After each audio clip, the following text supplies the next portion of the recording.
To, assalamu alaikum jama'a, barkanmu da wannan lokaci. Da dai ban yi niyyar bidiyo ba, amma saboda ni na kawo ma mutane da dama wannan link na Aurebeya a cikin tashata da kuma group ɗina na WhatsApp da Telegram, sai na ce bara in maku bidiyo.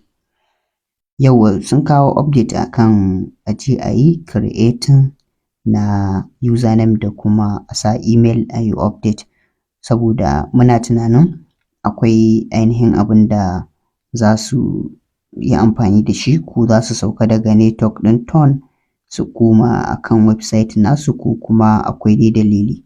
To ya sa suka kawo update a je a yi register tun yanzu.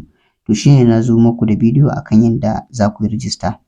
Idan a YouTube kake kallon wannan bidiyo, to za ka iya zuwa ka yi searching ɗin sunana na Telegram, saboda a nan ne na sa shi ainihin wannan link ɗin. Kamar yadda kuke gani, wannan shi ne sunana na Telegram. Sai ka je ka yi searching ɗin Aminu Tech, a nan za ka samu wannan link ɗin. Kamar yadda kuke gani, za ka je ka yi searching, sannan ka yi joining ɗin Telegram ɗina. Amma wannan shi ne link ɗin da ka zo shi za ka taɓa. Ga shi nan gurin shi za ka taɓa. Sai ya kai ka, kana taɓawa zai kawo ka nan direct. Abin da za ka yi nan idan ya kawo ka, suka ce username, za ka yi creating username wanda ba za ka mance ba, saboda za su iya cewa ka sa username ɗinka. To abin da za ka yi shi ne ka je ka ɗauko username naka na Telegram, saboda kada ka mance. Sai ka sa username naka na Telegram a nan gurin kenan. Sai kuma email, sai ka sa email ɗin da shi ma ba zai ɓace ba. Sai ka sa username na email ɗinka, in sunanka Abubakar Muhammad@gmail.com, haka za ka rubuta shi gaba ɗaya. Kana rubuta shi za ka ci register.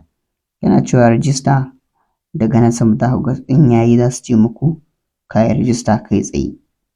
Kowa username ɗin shi zai sa, username a haɗe ake sa shi. Kada ka mance ka sa username wanda ba za ka mance ba. Za su iya cewa ku je ku yi login. To wajen login ɗin za su iya cewa ka sa email, ka sa username sannan ka sa email, zai yi. Wannan shi ne ya sa na ce zan kawo muku bidiyo.